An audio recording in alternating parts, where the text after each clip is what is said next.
Rafiki pendwa mtazamaji na msikilizaji mwaminifu wa kipindi hiki kwenye Dira ya Matumaini TV, tunafurahi mara tena kukaribisha kwenye kipindi hiki kizuri, mahali ambapo tunajifunza kuhusu aina 4 za watu, aina 4 za tabia za watu ulimwenguni pote. Tumeona kwamba Mungu alipotuumba, ametuumba tuna tabia tofauti, na hizo tabia sio kwamba utofauti huo ni umaskini amba ndio ingalitakiwa kuwa chanzo cha vurugu.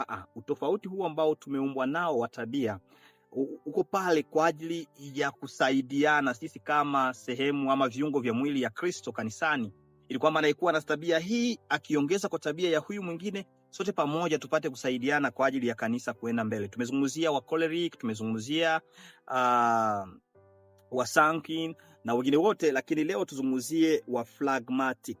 Phlegmatic ndio kundi la mwisho la 4 ambalo tunalijifunza. Tumejifunza zingine zote na mtumishi wa Mungu Pastor Gentil Maneno, lakini leo tunajifunza kuhusu phlegmatic.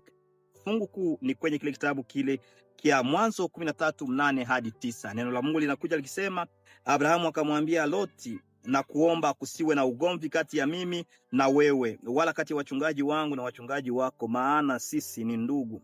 Je, nchi hii yote iko mbele yako? Jitenge nami na kuomba. Ukienda kwa kushoto, mimi nitakwenda kwa upande wa kuume. Ukienda kwa upande wa kuume, basi mimi nitakwenda kwa upande wa kushoto. Hili ndilo neno la Mungu. Rafiki mpendwa mtazamaji na msikilizaji, leo tunazungumzia phlegmatic, ambaye ni tofauti na choleric, ni tofauti na sanguine, na ni tofauti na melancholy. Huyu amejulikana sana kama introverti, mtu wa ndani kabisa, ambaye anakuwa na nanga ya amani, utulivu na upatanisho katika mwili wa Kristo. Hivi akiwa kanisani, yeye yuko pale kwa ajili ya kuleta amani katika mwili wa Yesu Kristo na upatanisho. Basi mpendwa mtazamaji na msikilizaji, leo tujifunze tu kidogo kuhusu karama na uzuri wa phlegmatic. Sio tutazungumzia karama na uzuri wake, tutajifunza pia kuhusu madhaifu na kile ambacho Roho wa Mungu yuko tayari kufanya katika maisha ya mtu kama phlegmatic. Tujifunze kwanza kuhusu karama na uzuri wa huyu ambaye ni phlegmatic. Phlegmatic anajulikana kuwa ni wasuluhi wazuri wa migogoro na wapenda amani. Akiwa kanisani, akikuta watu wawili wanavurugana, yuko tayari kukaa kati yao pasipo kuegemea upande wowote. Kwa hivyo anasema, anasikiliza watu, anasema huyu ndiye mwenye makosa na huyu hivi na hivi, basi inatakiwa kuacha makosa pasipo kuegemea upande wowote. Ni wasuluhu wazuri kabisa wakiwa kanisani, huwa wanaleta suluhisho. Wakiwa katika jamaa, wanaleta amani na umoja. Sio tu ni wasuluhu wazuri wa migogoro na wanapenda amani, bali pia hutenda kwa utulivu na hawaumizwi kirahisi kwa maneno ya watu. Wanaweza kusemwa na watu, wanaweza kutetwa na watu, wanaweza kukejeliwa na watu, lakini wao hawaruhusu maneno ya watu iweze kuwaumiza. Watu wakiwasema hata vibaya, wanaendelea kusurvive, wanaendelea kushimama, wanaendelea kumtumainia Mungu, wanaendelea kutumika kwa ujasiri. Si kama wengine ambao wakisikia wamesemwa na yale maneno yanawachosha, yanawakera na wanawaletea hata magonjwa ya moyo. Hapana, kwa phlegmatic wanasemwa lakini wanasonga mbele. Je, wewe pia unaposemwa huwa unaacha kazi, unajikuta umeregea, unajikuta huna nguvu, ama unaendelea kusonga mbele? Kwa hivyo ni jambo la muhimu mtu kujua ni wa aina gani, ni wa tabia gani. Wewe ni choleric, wewe ni phlegmatic, wewe ni sanguine. Kwa hawa ambao ni wa phlegmatic kabisa wana hiyo sifa. Sifa nyingine kwamba ni kwamba hutoa chochote ili wabaki na amani.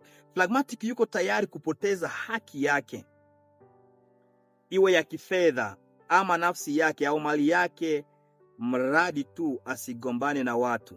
Kwa hivi yeye ni nguzo ya ustahimilivu. Yuko tayari kupoteza kazi ili kwamba baki na amani. Kwa hivyo ukiwa bosi wake ama ukiwa mchungaji wake, akiona unamvuruga, yuko tayari hata kuacha kanisa, yuko tayari kuacha mahusiano, yuko tayari kuacha kitu chochote kile, iwe pesa iwe nini, mradi tu awe na amebaki na amani. Kwa hivyo kwake huyo mtu, amani ni kitu kikubwa kuliko mambo mengine yoyote. Ni utajiri mkubwa ambao anakuwa nao. Jambo lingine ni kwamba huyu phlegmatic ni mtu ambaye anaaminika na ni mtu wa siri. Ukimwambia siri yako, ataichunga, ataishika mpaka mwisho kabisa, hata mwambia mtu yote. Anajua kuweka siri, anajua kufunga siri huyu phlegmatic.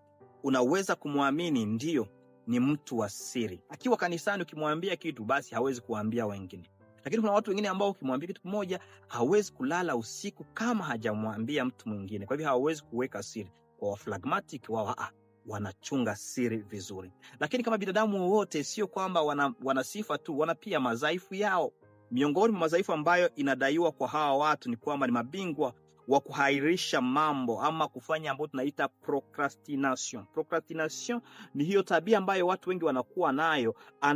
Amepangilia kazi kuifanya leo, lakini kwa sababu ya uvivu, uregevu ama kitu fulani kimetokea tu, kwa sababu ya hii changamoto nitafanya hiyo kazi kesho. Kwa hiyo kwa phlegmatic wanasema hivi, kitu ambacho naweza kukifanya kesho, kwa nini tu nikifanye leo? Na hiyo ni kitu kibaya sana, kwa sababu ukiwa katika maisha na hiyo ya procrastination, mipango yako yote unasema nitafanya kesho. Kesho itakapofika tena unasema kesho, na kesho unaweza mwisho wa siku upoteze kile kitu kia muhimu ambacho ungalikuwa umekipata kabisa. Hii ni kitu ambacho tunatakiwa kupambana nacho. Ikiwa wewe ni phlegmatic, usiseme basi hivi ndivyo tulivyo. Basi Mungu anaweza kubadilisha na ukawa bora zaidi na kutendea kazi kile ambacho ungalitakiwa kukitendea kazi. Jambo lingine ni kwamba udhaifu wao mwingine ni kwamba ni wagumu wa kuomba msamaha na wana ukaidi wa kimya kabisa. Akiukosea kuomba msamaha si rahisi, na wanakuwa ni wagumu wa chini kabisa, wa ndani, ama tuseme mara nyingi tunawaita wa kiburi, watu ambao anaweza kuazika na kutokuarifu papo hapo. Kwa hiyo kuomba msamaha ni vigumu, anabaki kimya. Unakosa, je, huyu amenisamehe tayari? Kwa hivyo akiwa ni mtoto wako unaweza kumchapa fimbo ukisema omba msamaha, anakuangalia tu unamchapa, mkaidi kabisa, huo kimya. Unasema mtoto wangu ni mpole, lakini kuomba msamaha ni vigumu. Anaweza kuwa phlegmatic.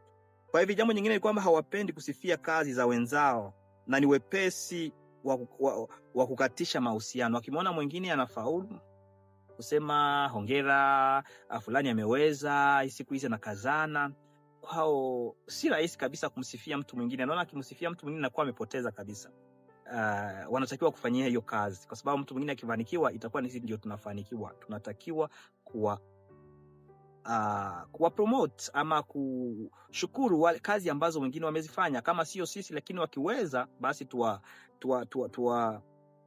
promote kabisa, itakuwa ni kitu kizuri. Lakini kwa phlegmatic sio rahisi. Jambo lingine ni wagumu kupokea mambo mapya. Kwa hivi wanapinga mabadiliko, wanapenda wabaki katika hiyo zone de confort yao, kusema simama hapa, tunaenda kutumika tena kwa upande mwingine. Wao basi mabadiliko huwa yanakuwa vigumu, ama rais mwingine amekuja na utaratibu mpya, wao kujiunga na huo utaratibu si rahisi, ama kanisa limepanga hivi tena mpango huu, kwao si rahisi kabisa. Lakini habari njema ni kwamba hizo sifa wakizitumikisha vizuri kwa ajili ya kazi, kuleta amani kanisani, kuwa na utulivu, kutoa chochote ili wabaki na amani, wakitumikisha hizo kanisani, kanisa linaweza kusonga mbele vizuri. Lakini pia madhaifu wanayokuwa nayo wakifanyizia kazi, Mungu anaweza kuyabadilisha. Kwa mfano katika Biblia kuna Abraham, Barnaba na Timotheo ambao neema ya Mungu iliwabadilisha. Hivyo wewe pia ikiwa wewe ni phlegmatic, Mungu yuko tayari kukubadilisha. Acha kuhairisha mambo, acha kuprocrastinate. Mungu anataka utende kazi. Basi ikiwa umebarikiwa na mafundisho haya, nitakusihi kusubscribe kwenye channel yetu hii ya Dira ya Matumaini TV. Mungu akubariki kwa kujitambua na kwa kufanyizia kazi madhaifu unayokuwa nayo, na zile ambazo ni kalite zako uzitumikishe kwa ajili ya utukufu wa Mungu. Mungu akubariki. Asante Yesu kwa somo hili. Tufunze kujielewa na kuishi na watu tunapojua tabia zao, sio kuvurugana, lakini pamoja tuendeshe kazi yako mbele, katika jina la Yesu Kristo, amina. Ndugu, usikose kusubscribe, kulike na kushare kwenye channel yetu hii Dira ya Matumaini TV. Chao.